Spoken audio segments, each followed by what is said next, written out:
You know, the #1 killer of Americans between the ages of 18 and 45 isn't these car crashes, it's not heart disease or murder, but accidental overdoses from fentanyl. That's according to the CDC. And today, in response to this growing epidemic, county supervisors will be discussing whether to declare illicit fentanyl a public health crisis.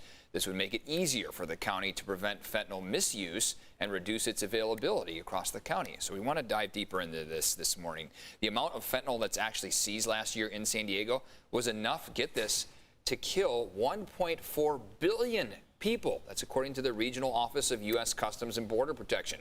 This public health crisis isn't going anywhere anytime soon, and parents need to be informed. So here to break down this morning is UC San Diego professor and CEO of S3 Research, Dr. Tim Mackey. Dr. Tim Mackey, thank you so much for coming in. Really appreciate this. Thanks for having me. Tell us a little bit about how easily accessible fentanyl sadly is these days, particularly online. Yeah, so most of our research focuses on social media and different internet platforms. And what we find is that fentanyl and other opioid products are readily available online, either through internet searches, through social media channels, and also through the dark web. So there's lots of ways that you can get access to this content and unfortunately get it shipped right to you. We profiled earlier this morning the story of a father whose son thought he was taking something for antidepressant, and it was fentanyl, and he returned home and he was dead. I mean, and this, sadly, doctor, is a story a lot of families have had to deal with, right? Absolutely. A lot of our work is possible because of these families and unfortunately their tragedies that they've experienced where, you know, a child or a loved one was not seeking to abuse drugs, was trying to get maybe help with studying, for example, for Adderall, right, and took a drug and unintendedly poisoned themselves because that drug had fentanyl in it. So now we're dealing with both an opioid crisis and also a counterfeit medicines crisis where we're having mass poisoning events. Part of the crisis is how easily available this is, right? I mean, Absolutely. You're talking about any social media channel that the kids may be on, TikTok, Facebook, Instagram, anything. These are platforms that people can go down and try to find this, right?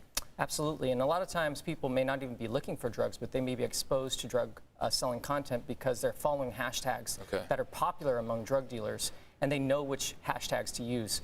So unfortunately, we see drug sales across all of the platforms, and a lot of our drug sellers that we look at are actually multi-platform users. So they're trying to market their services and their products across, you know, 4 or 5 platforms all at the same time. So that makes it really hard to try to shut down those sellers, because if one platform is very proactive about it, they can just pop up on another. How did this spiral so out of control? This started in hospitals, right, and pharmaceutical companies and doctors prescribing it, right? Absolutely. And then how did it get to where we are today? Well, I think we had early, a lot of the substance abuse was related to overprescribing of drugs. And when that market kind of shut down because we made it harder for people to get prescription opioids, of course, what's the easiest way, you know, to get that product later on is to go to the internet. And that's where criminals and organizations, organized crime have come in and filled that gap. And there's still a lot of demand for these drugs, and unfortunately the internet is providing that access now. Our parents out there that want to pay very close attention to this and don't want their kids to get, you know, get a hold of something like this, is there anything they can be doing? Absolutely. So one of the most important things we think is to understand your kids' information diet. So understand how people are consuming information, which platforms they're using, particularly why someone may be using an encrypted communication platform, and having a robust conversation about what that use is for. Second is looking for you know, cues of when people are stressed out, like when there's finals weeks or when there's testing. That's a good time for people to initiate substance use disorder because of that stress. And also it's a good time to be looking out for these troubling signs about substance use disorder. And then the last thing is looking for packaging. A lot of this stuff is actually shipped to your door. So understanding, you know, not everything's an Amazon package, but there might be a package that is suspicious, so looking at that as well. And just even just having a conversation too, those are all great points, by the way, but having a conversation too, just sitting down and discussing fentanyl with your teenager or your kids and just saying, like, you might take something, it may not be what you think it is, right? I mean, is that part of the dialogue as well? Absolutely. I think, you know, having that discussion about these drug dealers are out to poison you, and that there's a critical public safety issue that's going on right now. You need to be aware that pills anywhere, any type of pill, could be laced with fentanyl and could poison you. And just like that, lives Absolutely. are taken, and we've seen so much of that.